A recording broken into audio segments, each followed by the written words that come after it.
Hi, I'm Amy and welcome to my channel. This channel is all about merging spirituality and psychology so that you can manifest your relationships. And this week is going to be my Neville Goddard series, and I've done two previous videos. Today's video is going to be around Everyone Is You Pushed Out and what my interpretation of this is. So let's dive into that. Let's dive into Everyone Is You Pushed Out, because there's a lot of content out there. There's a lot of perceptions of what this means. And there's also a lot of misinterpretations of this, because Neville didn't say everyone is you pushed out. What Neville said was the whole vast world is yourself pushed out. So what does that mean? So that means that the outside world is a reflection of you. So you can't change the mirror. You need to change your face.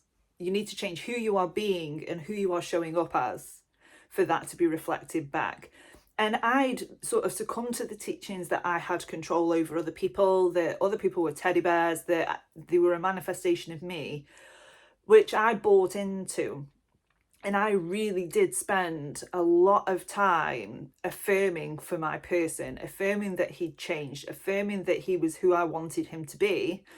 But I'd get temporary results at best. But the reason why I couldn't get permanent results was because I hadn't changed. I wasn't showing up as the person who had that treatment. I wasn't showing up as the person who was able to receive that treatment, because it wasn't what I was used to.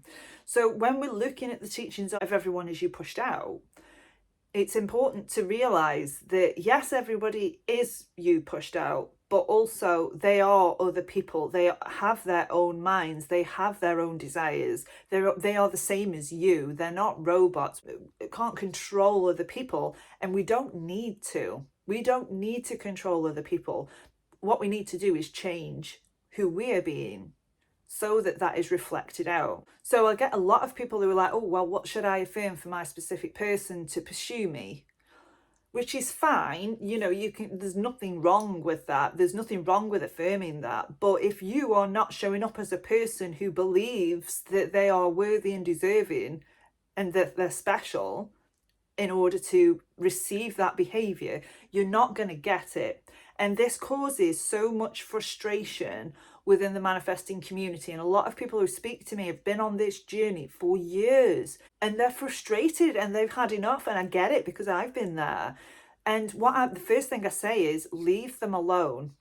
Leave them alone. You can't change them. You don't need to change them. Let them be who they're being and focus on you, because that is what Neville meant. The teachings don't mean that you can change other people. The teachings don't mean that you have control over other people.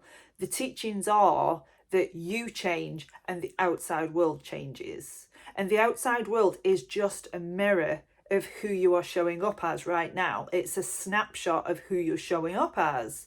Are you showing up as somebody who has their desire or not?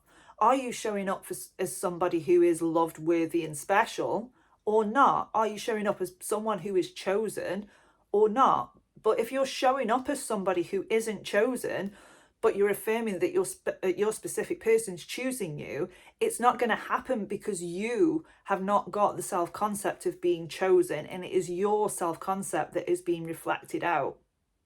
And when I stopped wasting my time and wasting paper for scripting, when I stopped wasting time and paper and actually grasped this, that I couldn't change him, I shouldn't change him, and I don't need to change him, I need to change me. So this is what I want. This is the version of me that has it. How do I shift into that version?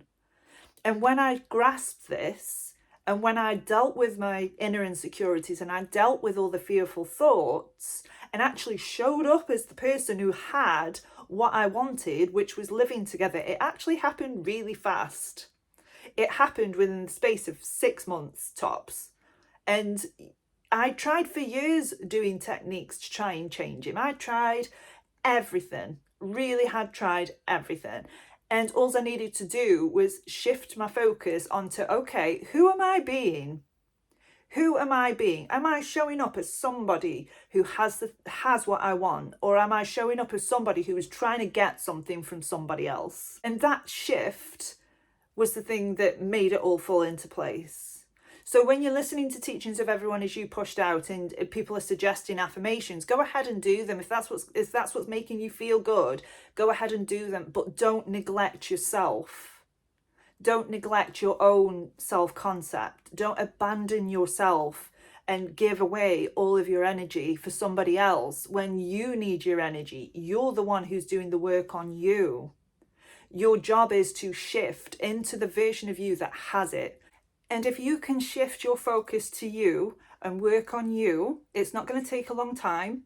It's not going to make them run away. It's not.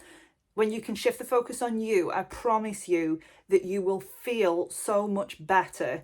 You will start to naturally believe that this is yours. Your self-confidence will increase. The doubts that you had about yourself will go away, and you're going to manifest what you want easier because you already are that person and you're already in that state where that manifestation exists.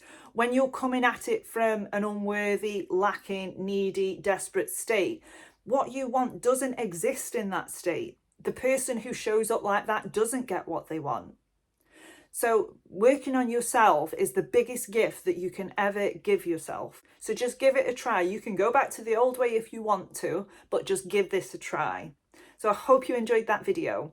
If you did, please leave this video a like so other people have got access to it, or drop a comment below if you've got any questions. But I will see you in the next video.